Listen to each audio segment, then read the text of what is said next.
What's up, everyone? Welcome back to Wealth Wednesdays with Money on a Dime. Before we jump in, if you're serious about leveling up your money game, go ahead and hit that subscribe button. Don't forget to smash the like button if you find value today, and tap that notification bell so you never miss a Wealth Wednesday drop. Alright, now let's get into it. I'm super excited about today's topic because it's something that can literally change the game for you financially, and it doesn't matter if you're a side hustler, a freelancer, or climbing that corporate ladder. Today, we're talking about how to get paid what you're worth. Yep, I'm talking about mastering the art of negotiation. Now, you might be thinking, oh, I'm not good at negotiations, or I don't even know where to start. Guess what? You don't have to be some high-powered exec or some slick salesperson to do this. You can get paid what you're worth, even if you're just starting out or making a career change. Let me show you how. Let's dive in. First things first, let's talk about why negotiation matters. When you hear the word negotiate, I bet some of you picture people arguing in boardrooms with stacks of paper and lawyers. I get it. But negotiating is something we all do every day, and it doesn't have to be scary. Think about it like this. Let's say you're buying a used car. You walk up, the seller says it's $10,000. Your job? Negotiate. You might not get $5,000, but you can definitely get a better deal than that price. Negotiation is about finding a fair price, one that works for you and the other person. And when it comes to your paycheck, it's no different. In fact, according to a study, 70% of people never negotiate their salary. That means a lot of you out there are just settling. And the thing is, when you don't negotiate, you're leaving money on the table. I know. It's uncomfortable, but that's exactly why it's so powerful. If you can get over that discomfort, you can start making some serious moves. Alright, step one, know your worth. I can't stress this enough. You can't ask for what you're worth if you don't know what that is. Here's a simple way to figure it out. Imagine you're a chef at a restaurant. You know your skills are top notch. You've been cooking for years and you can turn out a 5-star meal faster than anyone else. Now let's say your employer offers you $15 an hour. But hold up, the person in the kitchen next door is doing the same work for $20 an hour. That's a problem, right? You're worth more. But how do you figure out what you're worth? There are a few simple tools for this. Look at industry standards. Websites like Glassdoor, PayScale, and LinkedIn can tell you what people in your role are earning. Ask others in your field. Network with people who do what you do. Don't be afraid to ask them, hey, what's your rate? Self-assess. Look at your experience, skills, and achievements. For example, if you're a writer, how many articles have you published? Have you helped a company increase traffic or sales? That matters. Once you know what others are earning and where you stack up, you'll have the numbers to back you up. So when you walk into that negotiation, you're not guessing. You know you're worth at least $20 per hour, and that's power. Now that you know your worth, let's talk about preparation.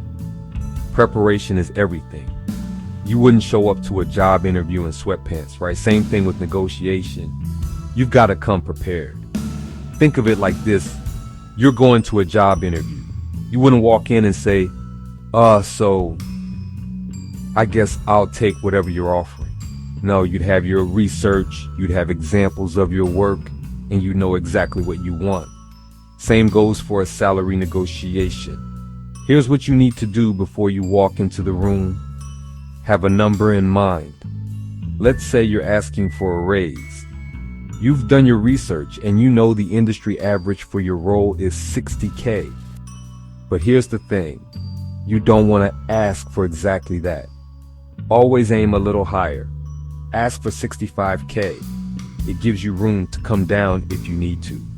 Prepare your evidence. This is where you get to flex. Have concrete examples of your achievements. Did you bring in new clients? Did you save the company money? If so, show them. Numbers speak louder than words. Practice. If you can, role play the negotiation. Have a friend act as the boss and practice. If that's not possible, look in the mirror and rehearse. Trust me, this makes a huge difference. Step 3, don't be afraid to ask. I get it, this is the hardest part for a lot of people. You don't want to seem greedy or ungrateful, but here's the thing. Asking for what you're worth doesn't make you selfish. It makes you smart. You're not asking for a favor. You're asking for what you've earned. You deserve it. Now let me give you a scenario. Imagine you're working at a coffee shop. You've been there for a while, you know your stuff, and you've helped build up regular customers. It's time for a raise. When you sit down to ask, don't just say, "Can I have a raise?" Instead, say something like, "I've been working here for 2 years and I brought in 10 new customers a week. Based on that, I'd like to request a raise from $12 an hour to 15. It's simple, it's clear, and it works. Remember, it's about confidence. You're not going to get what you want if you don't ask for it. Now, here's where things get real. Sometimes the person on the other side of the table isn't going to just give you what you want. And guess what? That's totally okay. You might hear things like, "We don't have the budget for that. We're going to have to wait until next quarter. We can't do that right now." Don't panic. Stay calm. Stay confident. Here's a trick. Pause. When they say no or give you pushback, don't immediately back down.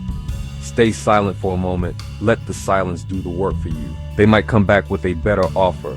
And if they can't meet your price right now, ask for something else. Maybe you can get additional benefits like flexible hours, more vacation time, a performance bonus. Negotiation is about compromise, not confrontation. All right, last step. Know when to walk away. I know this sounds dramatic, but sometimes it's the best move.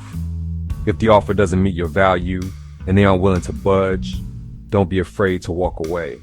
You've done the work, you know your worth, and if they're not willing to meet you at the right price, then keep looking. There are always more opportunities.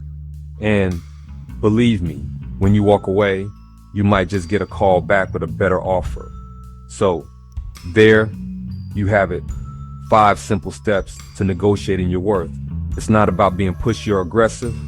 It's about being prepared, confident, and knowing your value. And remember, the worst thing they can say is no, but you're not going to get what you want if you don't ask.